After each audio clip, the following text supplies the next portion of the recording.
Helen Dahlquist's light left this world for the next in February 2023. She was the wife of Santa Pete Dahlquist for over 53 years. All right, it is June 7th, 2022, and today is the 53rd anniversary of my parents. So, Mom, what is the secret to a long-lasting, loving marriage? Respect one another. Respect one another. That's a good answer. Yeah. What about you, Dad? What's your secret to a long marriage? The secret is having a wife that will let you think that you're the boss.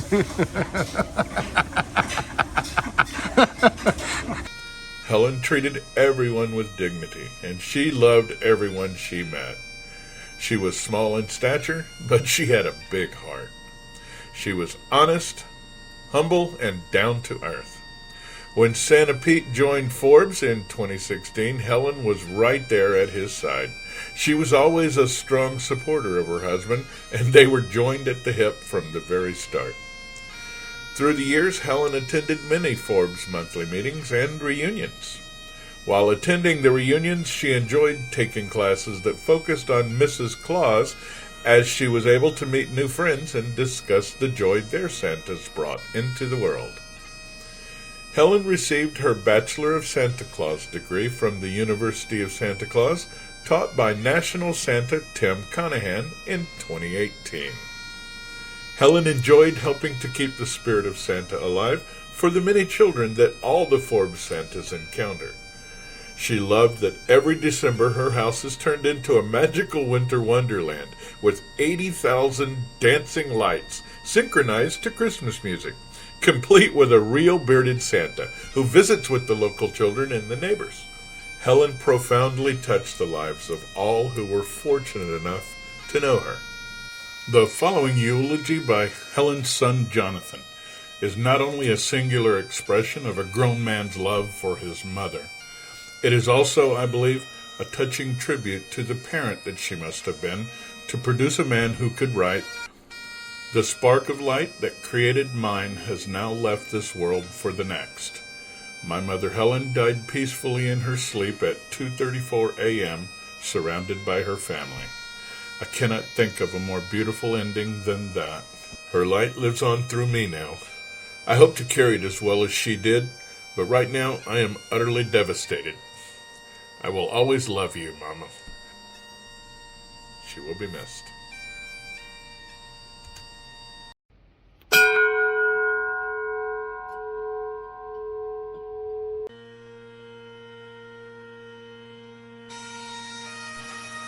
James L. Brown, Jr., age 67, of Hamilton, Ohio, passed away on Monday, April 10th, 2023. James was born in London, Kentucky on July 22, 1955, to James Lowell Brown, Sr. and Ruby M. Johnson Brown. James was a 40-plus year member of the Washington Masonic Lodge in Hamilton. He was also a member of the Fraternal Order of Eagles and the Moose in Hamilton. On December 3, 1983, in Hamilton, he married Marla Brockman. He is a retiree of 25 years from Miller Brewing Company in Trenton. His humanitarian efforts included, among many others, American Red Cross instructor for many fields, service to military families, first responder for over 30 years, Santa Claus, 20-plus gallon blood donor, service in the United States Air Force and the United States Army, and 1977 selection for one of the outstanding young men of America. He will be missed by all who knew him.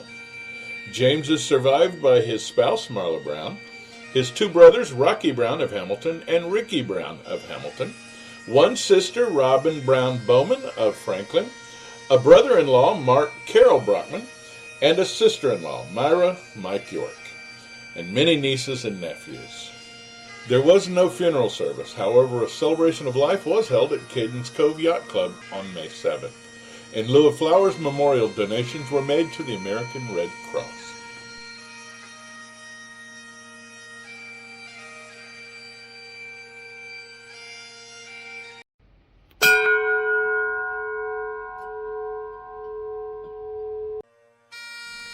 Bertram Gordon Bailey, Jr., was born in 1955 in Harris County, Texas, near the city of Houston. His illustrious professional entertainment career spanned many decades. Gordon performed as a trained clown,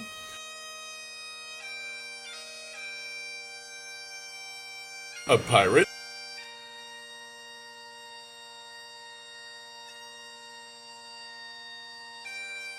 an experienced performing magician, a wizard,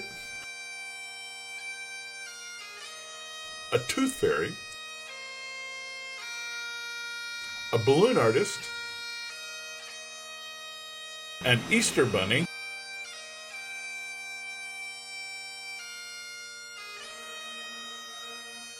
a storyteller, and a face and body painter. Gordon was an accomplished writer and wrote many blogs which formed the basis of his books, as well as many of his original stories. He was best known for his contributions to the Christmas community as Santa. Gordon's first portrayal as Santa Claus was when he was in the second grade, and it continued for 43 years. He loved working on his Santa blogs, writing about his experiences with the intention of helping others avoid the most common pitfalls, sharing the valuable lessons he learned during his many years of entertaining experience.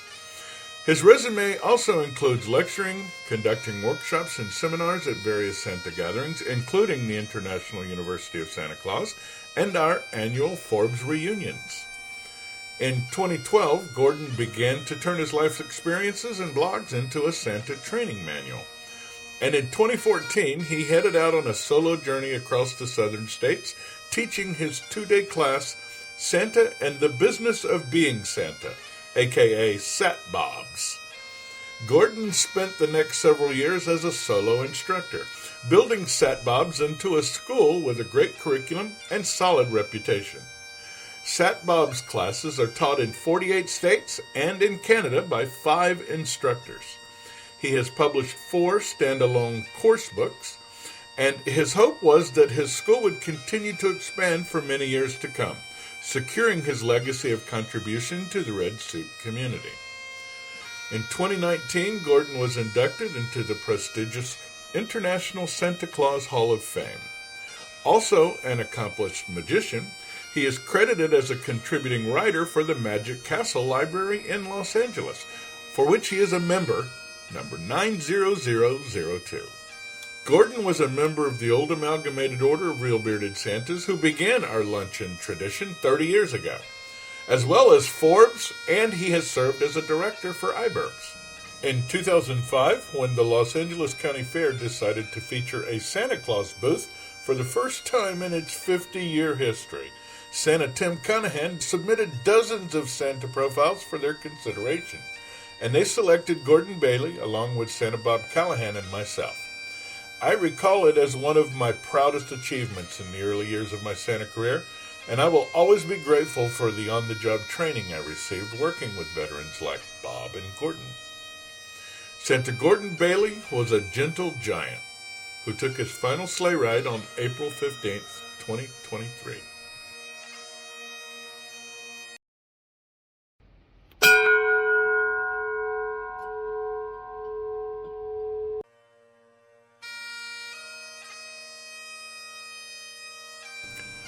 Santa Don White was a longtime Santa in Orange County, California, with memberships in Forbes and iBurbs. For years, he delighted in handing out candy to children who looked at him in quiet excitement as he would sit eating in a local restaurant or strode through the grocery store.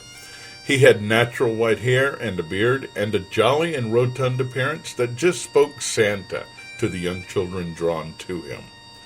Although he had an active outdoors life in his youth and enjoyed the traditional chapters of marriage and child-rearing, the truest joy during his later decades of life was his participation with Santa groups he belonged to, and bringing joy to children who interacted with Santa each year. It was his deep and lasting fulfillment in the dusk of his life. He will be missed.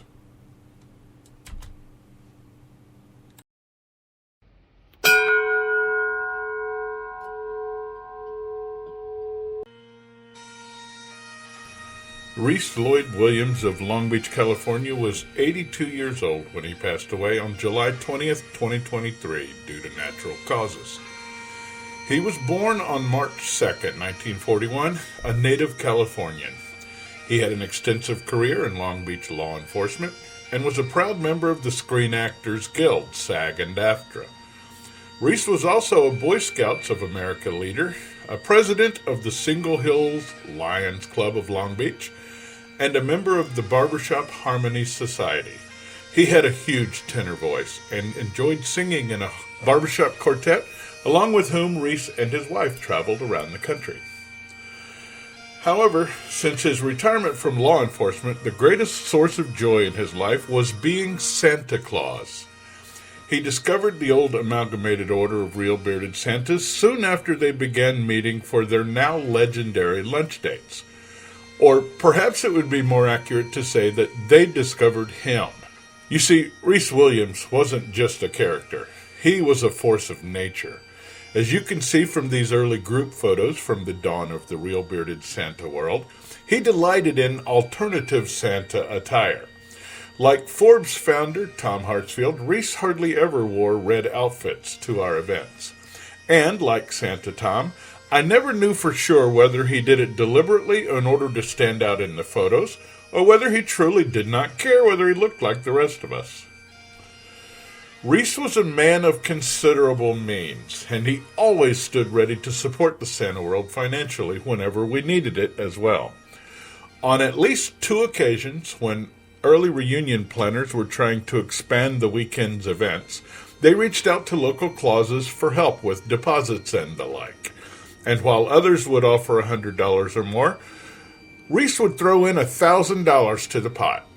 Year after year, he would provide the lighting and sound systems used by our reunions, including spotlights just for the flags flanking the stage.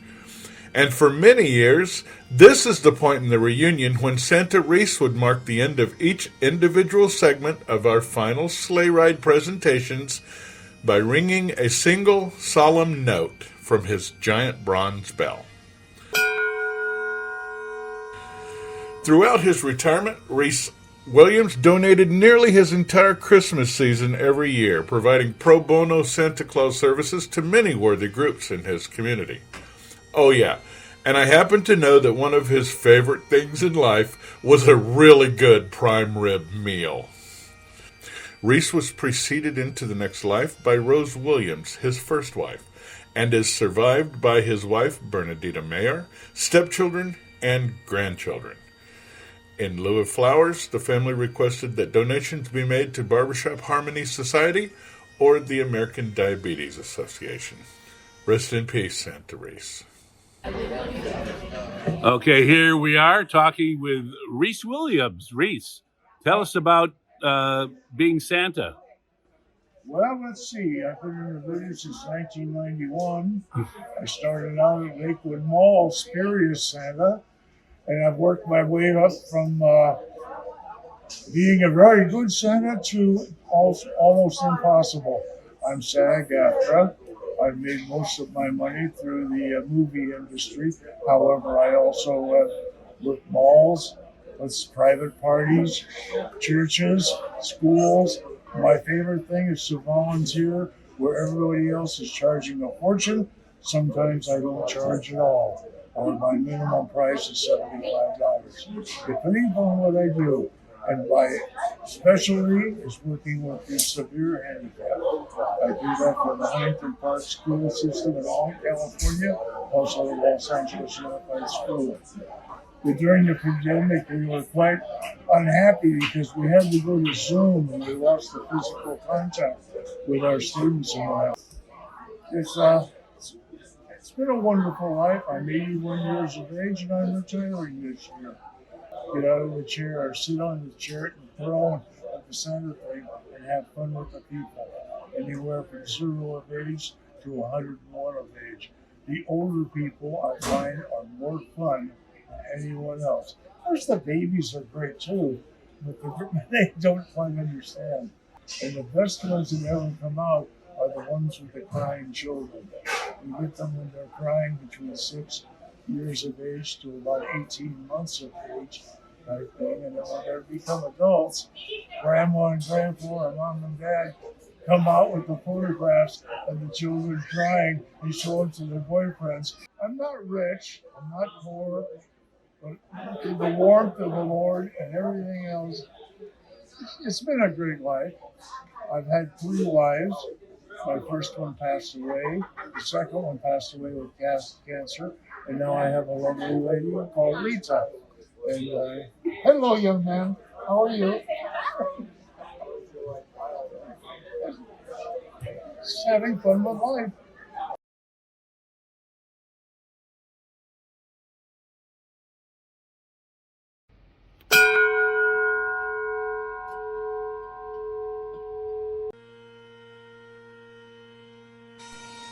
Stephen Drew Schaefer, husband, father, grandpa, brother, son, friend, passed away on July 3rd, 2023 at 60 years old from complications of pancreatic cancer.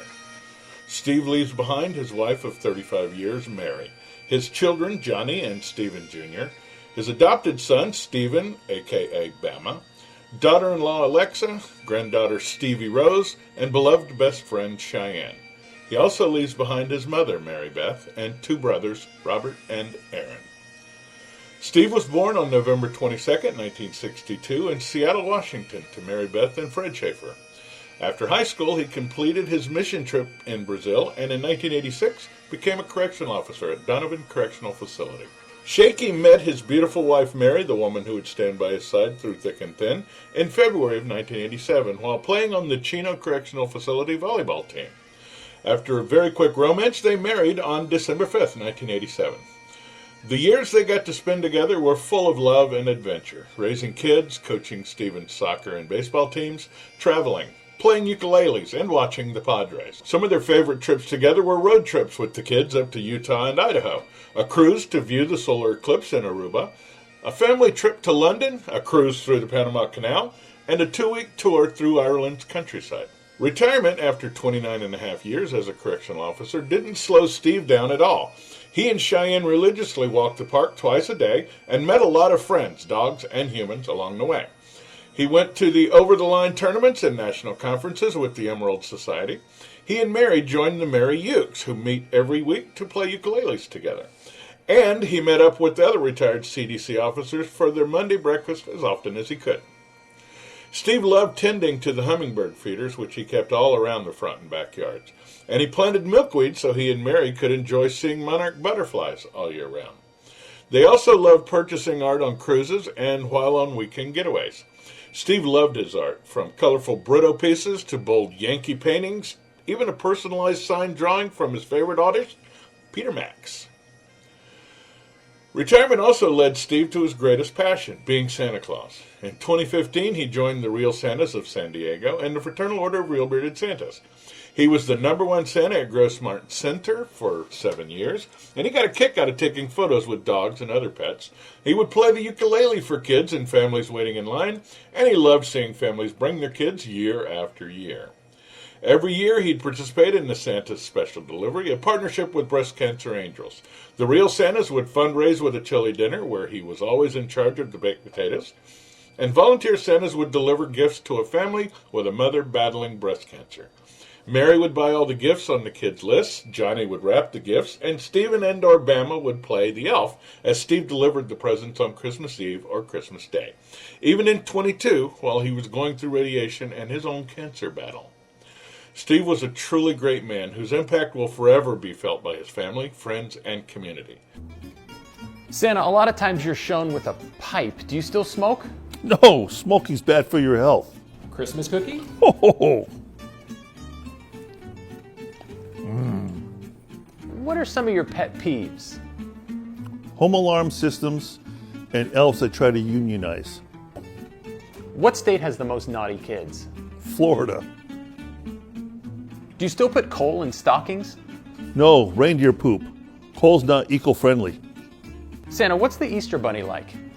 Easter Bunny, he's a good guy. He's always busting on me. He calls me Chubbs. We get together with a tooth fairy in August and have a poker game. Biggest regret? I gave Kanye West a toy microphone for Christmas when he was 4. Santa, Waze or Google Maps? Rudolph!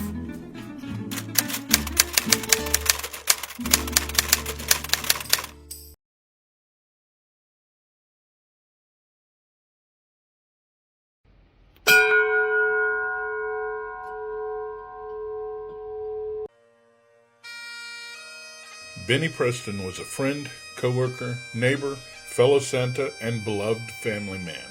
He was husband to Marie for just shy of 56 years, father to Crystal and Karen, and grandfather to Holly, Josiah, and Jacob. He was also brother to Douglas, Mike, Terry, and Libby, and an uncle to many nieces and nephews. He used to say that he had wanted girls so he wouldn't have to do the boys' sports thing. So of course his daughters delighted in sports. He was scorekeeper for most of Karen's softball games and became the president of East Anaheim Bobby Sox team. When Crystal joined color guard during junior high, he ended up being a color guard parent and would walk the parade route whenever she performed. Benny was a Vietnam-era veteran serving at Fort Sill, Oklahoma for 2 years. He was a hard worker. He worked 38 years at Thrifty Drug and Big Five, who were different divisions of the same company. While working full-time jobs, he also earned his associate's degree in accounting. He often had a second job, like delivering newspapers or doing taxes at H&R Block during the tax season, or his favorite, driving a parking lot sweeper at night, which was always an adventure because he would often find lost treasure in the parking lot. Benny had a great sense of humor. One year at Christmas, Crystal was about 12. She had taken a small branch from a Christmas tree, put it in water, and decorated it so she could have a Christmas tree in her room. She was astonished as each night that branch got bigger and bigger. For about 2 weeks, he let her wonder what was in that water to make it grow so fast, before admitting the prank to everyone's amusement. Benny loved to travel. He and Marie took their dream trip to Hawaii for their 25th wedding anniversary. They were well on their way to visiting every U.S. baseball stadium until he became unable to travel. And they once went geode hunting in Colorado, but he came back with Rocky Mountain spotted fever. Holly wanted to see the Four Corners, so they went on a 10-day trip to Nevada, Utah, Colorado, and Arizona. Benny and Scott once attended the Indianapolis 500 and the Coca-Cola 600 in the same day. 2 races, 2 states, 1 private plane, and a police escort. He was a collector. He collected a lot of things. Heck, he once did a 36-hour turnaround to New York just to get Ted Williams' autograph. He was also artistic. He did woodworking and he painted. When Holly was 6 years old, she and Poppy took an art class together. He was so excited each week to go and sit with these elementary school kids and paint with them. He also loved to take pictures and make collages on his adventures. After his bypass surgery, a friend suggested that he looked like Santa, so Benny decided to become Santa. He became a member of the Fraternal Order of Real Bearded Santas, took classes, and began attending chapter meetings as well as their annual Santa reunion. He loved being a part of the Santas and once said, "There is nothing like being one of 200 Santas ho-ho-hoing together." His Santa season would begin at Thanksgiving every year and run through Christmas Eve, often several events per day. But he was much more delighted when a child recognized him while shopping or dining. The look in their eyes when they realized he was Santa Claus was all the reward he looked forward to. Benny will be missed by all who knew him, until we see him once again in glory.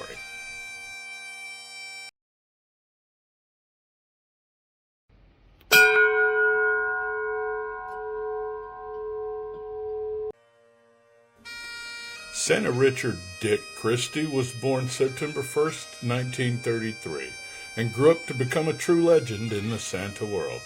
He was famous from Broadway to Hollywood for the quality of his theatrical belts and buckles. He once told me that he founded Awesome Santa Belts because, as a rookie Santa in the pre-internet era, he was disappointed in the Santa belts he could find locally.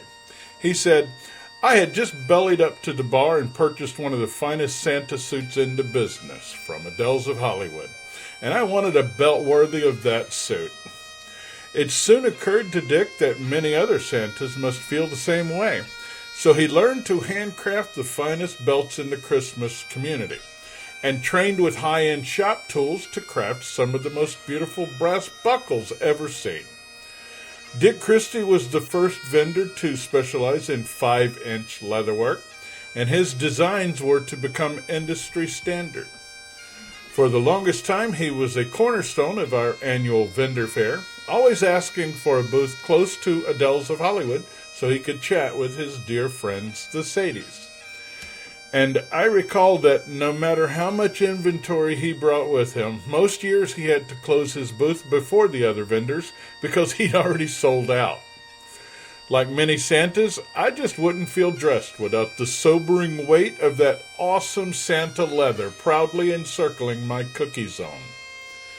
As his health declined, Dick's nephew, along with his son Dick Jr., helped as much as they could, but neither shared Dick's passion for the business, and it was closed permanently shortly after his death. But wait, there's more. While Santa Dick Christie was perhaps most popular for his leather and brassworking skills, he was actually famous before all that as an author. In January of 2001, at the dawn of the internet, he teamed up with Santa's Bill Gibson and Thurston James to fill another need of beginner Santas in the era before Forbes and the modern professional Santa world. And that need was a training guide for rookie Santas. Amazingly, Dick revealed in the intro of Becoming Santa that he had joined the team working on the book shortly after his first season as Santa. This is from page 2. Okay, I'm now retired from the workforce and enjoying every minute of my newfound free time. But what noble challenge can I find that will be fascinating and rewarding? I was a free spirit in search of new adventures. In the spring of '99, I was enjoying a camping vacation at Pismo Beach State Park on the beautiful California coastline. One day I was walking on the Pismo Pier, and I noticed a cheerful gentleman dressed in colorful red pants, a red shirt, and a red cap with Santa embroidered on it. I approached him and said, "Hey, you look just like Santa." He introduced himself as Santa Bill, and told me that he had indeed been Santa's local representative for many years. After we chatted for a while, Santa Bill surveyed my rotund shape and full white beard and said, "You should be doing this. You'd love it." And he proceeded to share some of his happy memories that he'd experienced as Santa, and I was sold. I wanted to learn all about becoming a professional Santa. And so I set out upon my quest to begin a new career. Bill gave me names and phone numbers of Santa photo organizations that I should contact to begin looking for a Santa contract. To make a long story short, I sent a photo and resume to 3 companies, interviewed with one, and received my first Santa contract for the '99 season from Photo Events by Muriel. Then I moved into another world of private and corporate parties and television commercials. This exciting new adventure has always surpassed my wildest expectations. Santa Dick will be missed by all who knew him.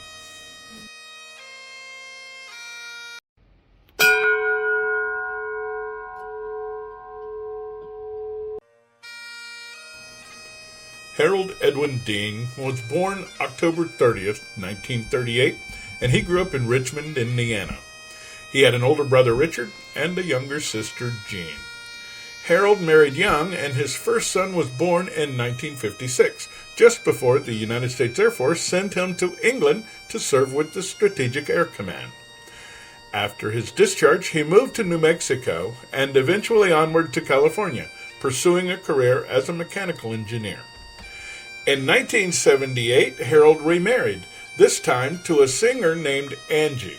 They were very happy until tragedy struck just 6 years later, when Angie was diagnosed with cancer. She passed away at 43. After becoming a widower in 1986, an entire decade would pass before he and Mary would wed on April 5th, 1996. Harold enjoyed bowling, woodworking, traveling, and Halloween. He also donated his time to many charitable organizations, including the Los Angeles Police Department Youth Outreach. Harold began his career as a professional Santa in 1988 and brought the spirit of Christmas to countless children and families during his more than 30 years in the red suit. He began attending the Santa Luncheons in 2002 and has attended most since, as well as supporting multiple Forbes chapters. As the new millennium dawned, he was already part of an ever-expanding professional Santa world. And like many of us, Harold began searching for a particular niche which would help him stand out in the Santa crowd. Harold found his niche as a strongman Santa and was regularly photographed holding grown women aloft to everyone's surprise and delight. Given his iconic Santa look and the sheer length of his career, you might think Santa Harold would have an extensive media reel. And you'd be right. From modeling for Hallmark, to local TV news, to network sketch comedy,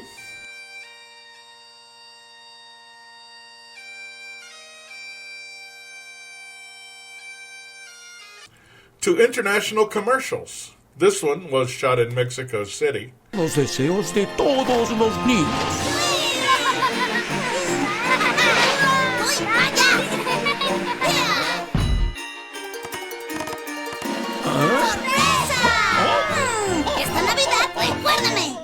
To the White House? Anywho, let's just say that Harold Deem was the darling of casting directors and agents. And whenever a guy like me, struggling for a toehold in the industry, would see the humble hero breeze into an audition, we'd just think, well, at least I tried. But you know what? There was something about Harold that also made you think, I hope he gets the part. And here I'd like to tell you about Santa Harold's least known contribution to the modern professional Santa world. Harold and Mary Deem lived in a cozy cabin in Running Springs, California. Their little piece of God's backyard is known as the Rim of the World because of its breathtaking mountain vistas.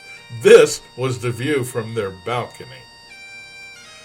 Living in the cabin closest to them was neighbor Steve Waters, who happened to be an agent for an insurance brokerage called Karcher Campbell. Chatting with Steve one day, Harold asked him if there was such a thing as Santa liability insurance. One thing led to another, and before long, Steve was at a meeting of the Forbes board of directors, offering to find an underwriter for a performer's liability policy tailored to the needs of our members. He and Harold had come up with the holy grail of Santa insurance: protection against false allegations of abuse or molestation.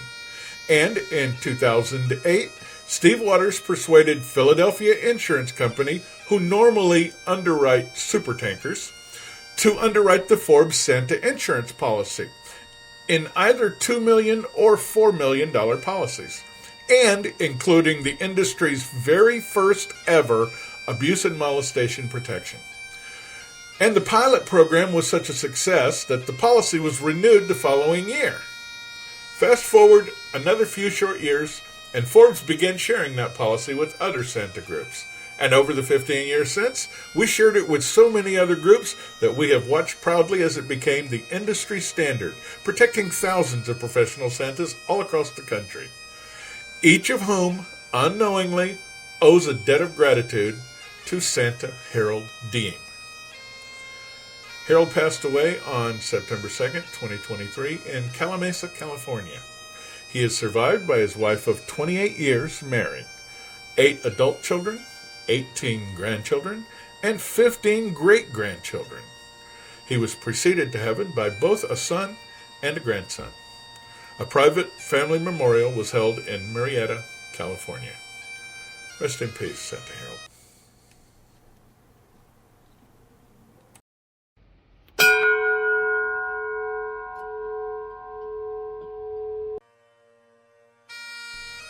Paul Anthony Evangelista, affectionately known as Santa Tony in the Christmas community, but always Paul to his family, was born on January 2nd, 1951 in Buffalo, New York. Throughout his upbringing, Tony had a passion for playing the guitar, riding motorcycles, and he loved outdoor sports such as hunting and fishing. In high school, he discovered a lifelong love for photography, capturing moments with family, nature, and friends, and he eventually shared this passion with 2 of his grandsons. Shortly after high school, Tony and his girlfriend welcomed their first child, Maria. 3 years later, Tony married Glenna, his first wife, and they moved to Minnesota, where they had 3 daughters together, along with Glenna's son, James. The couple divorced in 1986, leading Tony to relocate to California with his daughter, Maria. Living in Southern California, Tony developed a fondness for Disneyland, which remained a source of joy throughout his life. Tony, along with his sister Diane, held annual passes and spent numerous hours at Disneyland, enjoying rides, food, and people watching. Tony's journey as Santa Claus began at 17 when he first dressed up for his family, becoming Santa Tony. Over the next 55 years, he spread Christmas joy to countless children and families. He was delighted in distributing giveaway trinkets to kids and witnessing their joy. After retiring in 2016, Tony pursued a professional Santa career. He had regular home visit clients and business clients, and he volunteered his services for several community and nonprofit organizations, including local fire departments and hospitals. Tony actively participated in Forbes Inland Empire Santas, recruiting several members to the organization. His favorite subject at the chapter meetings was always his family and grandchildren. Tony passed away on September 18, 2023, in Upland, California. Surviving Tony are his sister Diane, 2 brothers, Michael and Mauro, 3 daughters, Maria, Teresa, and Stephanie, stepson James, 3 grandsons, Colby, Chance, and Cherver, and he was preceded in heaven by 1 daughter, Annette. A private family memorial took place on October 21st, 2023, in Upland, California. Rest in peace, Santa Tony.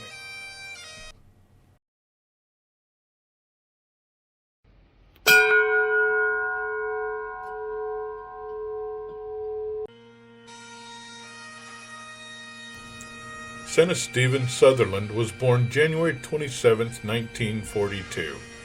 He was the official Santa of the San Bernardino Community Ho-Ho Parade for 7 years.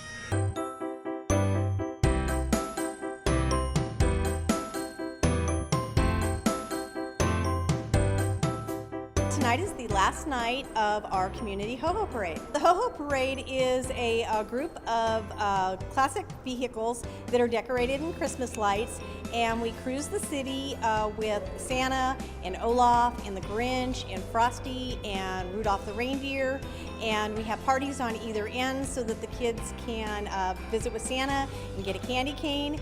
And on the arrival end, we have a movie for the kids to watch while they're waiting for Santa. We have 3 nights every year. We do Tuesday, Wednesday, and Thursday. Give us free candy canes. And memories. They give us memories.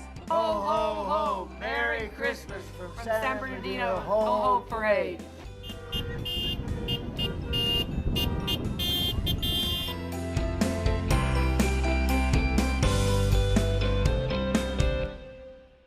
The Ho-Ho Parade covers all of the city in 4 nights. When his health began to deteriorate, he became their Santa Claus Emeritus.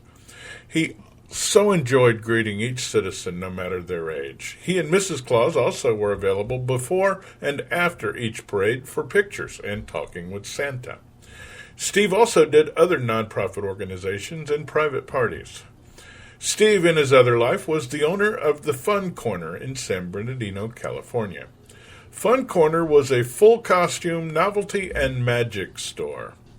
He and his wife Linda owned it for 40 years before having to retire because of his health. Steve was also known for his makeup expertise, and especially in the field of disaster and character makeup. He taught school theater classes, designed the makeup for the high school drunk driving assemblies, major disaster and earthquake drills, hospital drills, and theatrical productions as well.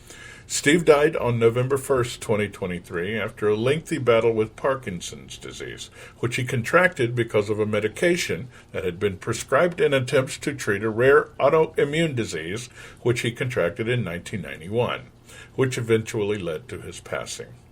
He and Linda were happily married for 59 years.